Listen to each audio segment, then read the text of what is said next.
socijalno ili društveno poduzetništvo je oblik poduzimanja poduzetničkih aktivnosti koje za cilj imaju između ostalog ostvarivanje dobiti i profita, dakle klasično sudjelovanje u tržišnoj utakmici. Međutim, ono što razlikuje društveno poduzetništvo od klasičnog privatnog poduzetništva, biznisa ili kako god ga nazvali, leži u činjenici da uz ove komercijalne i tržišne ciljeve društvena poduzeća ostvaruju i takozvane društvene ciljeve i okolišne ciljeve, dakle ciljeve koji se vode brigom o okolišu, skrbi i zaštitom okoliša. Ovo što se danas događa ovdje je zapravo dio šestodnevnog treninga koji je namijenjen u najvećoj mjeri predstavnicima i predstavnicima organizacije civilnog društva iz Republike Hrvatske i održava se uz pomoć i podršku British Councila iz Zagreba, Nacionalne zaklade za razvoj civilnog društva i Ureda za udruge Vlade Republike Hrvatske koje za neki način guraju cijeli taj proces i nastoje stvoriti uvjete za prenošenje znanja i informacija o društvenom poduzetništvu, ali se istovremeno događaju neki drugi procesi kroz, na primjer, Forum društvenih poduzetnika koji također nastoje potaknuti poduzetničke ideje u Republici Hrvatskoj i napraviti jednu širu sliku o društvenom poduzetništvu u Hrvatskoj. We are running these seminars in three two-day modules, and we're now in the second module here.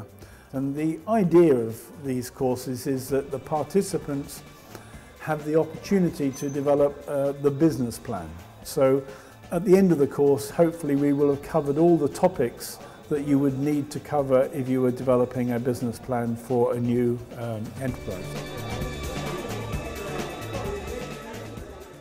Naš restoran zdrave hrane ima za cilj osigurati zdrave, kvalitetne obroke po pristupačnoj cijeni.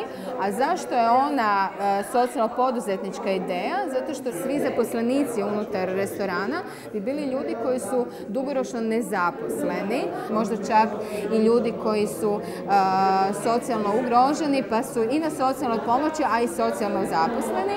Mi bi željeli raditi na osnivanju i uspostavljanju mreže proizvođača organski uzgojene hrane, tako da ta mreža proizvođača bi bili naši dobavljači koji bi proizvodili hranu i nama ju prodavali, a po jednoj toj pravednoj cijeni, da ne bi mi njih izrabljivali i puno više zarađivali nego što je vrijednost tog proizvoda njihovog.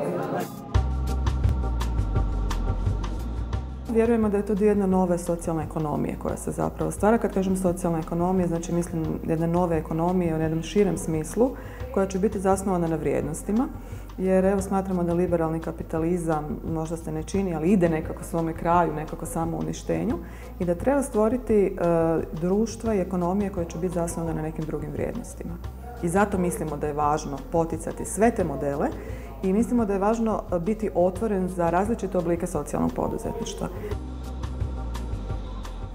These companies are owned by all the workers, so that there's a greater amount of equality and fairness. And if they make profit, then all of the people make a share of that profit. And they also practice very democratic decision-making processes. So it's very much about, being more sort of civil society orientated, but also environmentally. So the environment aspect is quite important as well.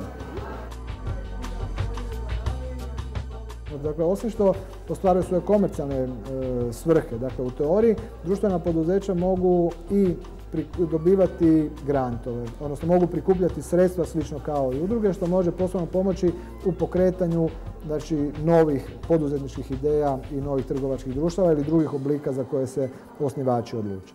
Dakle, cijela ta priča koja se sada na neki način zavrtila u Hrvatskoj, mislim da će otvoriti i neke niše, nove mogućnosti koje će između ostalog kao rezultat imati i možda povećano zapošljavanje, ali i drugačiji pristup promišljanju poslovnog sektora.